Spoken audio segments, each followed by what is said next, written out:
રથયાત્રા મહોત્સવને ધ્યાનમાં રાખીને રાજ્યમાં કાયદો અને વ્યવસ્થા જાળવી રાખવા પોલીસ એક્શન મોડમાં છે. ત્યારે પાટણ જિલ્લામાં એલસીબી ટીમે બાતમીના આધારે રાધનપુર ડિવિઝન હેઠળના અલગ અલગ વિસ્તારોમાં સપાટો બોલાવ્યો છે. ગેરકાયદેસર દેશી કટ્ટા, કારતૂસ અને હથિયાર બનાવવાની સામગ્રી સાથે પોલીસે 6 ઇસમોની ધરપકડ કરી છે, જ્યારે મુખ્ય સૂત્રધાર સહિત 2 આરોપીઓને પકડવા ચક્રો ગતિમાન કર્યા છે. પાટણ એલસીબી ટીમે બાતમીના આધારે સાંતલપુર અને રાધનપુર બોર્ડર નજીકના વિસ્તારોમાં કોમ્બિંગ હાથ ધર્યું હતું.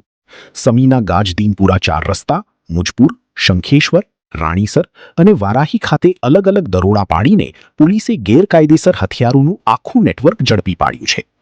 આ ઓપરેશન દરમિયાન પોલીસે આરોપીઓ પાસેથી કુલ 5 દેશી તમંચા, કટ્ટા, 4 કારતૂસ સહિત હથિયાર બનાવવા માટે ઉપયોગમાં લેવાતા ગ્રાઇન્ડર મશીન, લોખંડની હથોડી, કાનસ, પક્કડ અને આરી જેવા સાધનો જપ્ત કર્યા છે.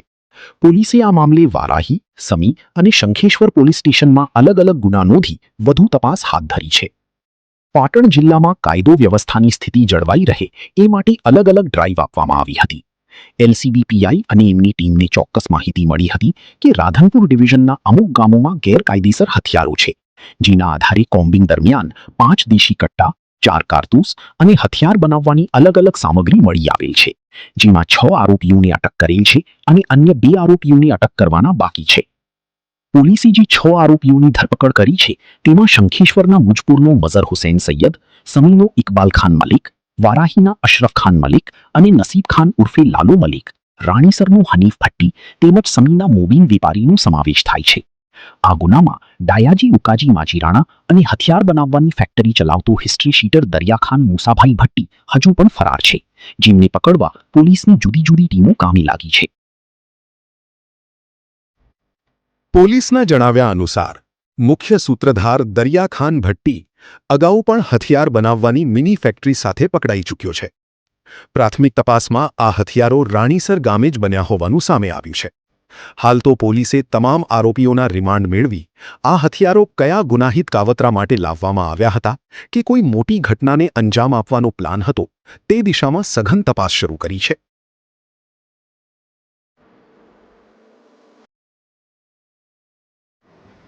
આગામી રથયાત્રા અનુસંધાને પાટણ જિલ્લામાં કાયદો વ્યવસ્થાની સ્થિતિ જળવાઈ રહે એ માટે અલગ અલગ ડ્રાઈવ આપવામાં આવી હતી અને એના ભાગરૂપે પોલીસે ગેરકાયદેસર હથિયારો ધરાવતા લોકોની પણ ચકાસણી કરેલી અને એમાં એલસીબી પીઆઈ અને એમની ટીમને ચોક્કસ માહિતી મળી હતી કે પાટણ જિલ્લાના રાધનપુર ડિવિઝનના અમુક ગામોમાં અમુક લોકો પાસે ગેરકાયદેસર હથિયારો છે, જેના આધારે એલસીબી પીઆઈએ પોતાની અલગ અલગ ટીમો બનાવી અને સમીના ગાજદીનપુરા, મુજપુર, શંખેશ્વરના રાણીસર અને વારાહીમાં અલગ અલગ જગ્યાએ કોમ્બિંગ કરેલું હતું.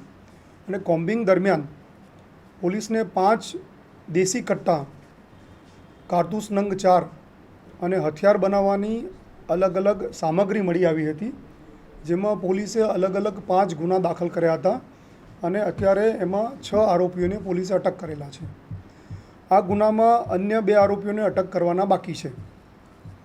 જે આરોપીઓ અટક કર્યા છે એમાં મઝર હુસૈન સૈયદ મુજપુર, ઇકબાલ ખાન મલેક અમરાપુર, અશરફ ખાન મલેક વારાહી, નસીબ ખાન ઉર્ફે લાલો મલેક વારાહી, હનીફ ભટ્ટી રાણીસર અને મોબીન ગનીભાઈ સમી, આટલા આરોપીઓને અત્યારે પોલીસે અટક કર્યા છે.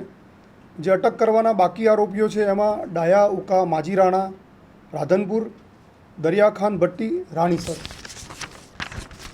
કબજે કરેલા મુદ્દામાલની વાત કરીએ તો ગેરકાયદેસર પિસ્તોલ, જેને આપણે કટ્ટા કહીએ છીએ, એવા 5, કારતૂસ નંગ 4, ગ્રાઇન્ડરમાં ઉપયોગ કરવાની પ્લેટ, પક્કડ નંગ 1, લોખંડની હથોડી, કાચ પેપર, લોખંડની કાનસ અને અન્ય જે હથિયાર બનાવવામાં સાધનો વપરાય છે એ તમામ સાધનો પોલીસે આ ગુનાના કામે કબજે કરેલા છે. આરોપીઓનો ગુનાહિત ઇતિહાસ જોઈએ તો મઝર હુસૈન વિરુદ્ધ હારીજમાં એક આર્મ્સ એક્ટનો ગુનો દાખલ થયેલો છે અને ડાયા ઉકા માજીરાણા, જેને પકડવાનો બાકી છે, એના વિરુદ્ધ 18 ગુના દાખલ થયેલા છે, જેમાં મોટાભાગના ગુનાઓ આર્મ્સ એક્ટ મુજબના છે. અન્ય આરોપી જે પકડવાનો બાકી છે દરિયાખાન ભટ્ટી છે રાણીસર, એની વિરુદ્ધ પણ 6 જેટલા ગુનાઓ દાખલ થયેલા છે. પોલીસ આ તમામ આરોપીઓના રિમાન્ડ મેળવી અને સઘન તપાસ કરવાની છે. એવી પણ શક્યતાઓ છે કે તપાસ દરમિયાન બીજા પણ વેપન્સ પોલીસને મળી આવે. જે આરોપીઓ પકડાયા છે અને હવે એમનું રિમાન્ડની કાર્યવાહી ચાલુમાં છે.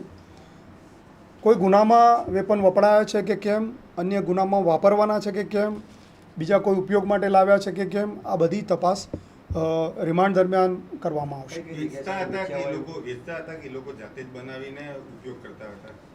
આ લોકોએ બનાવનાર લોકો અલગ છે.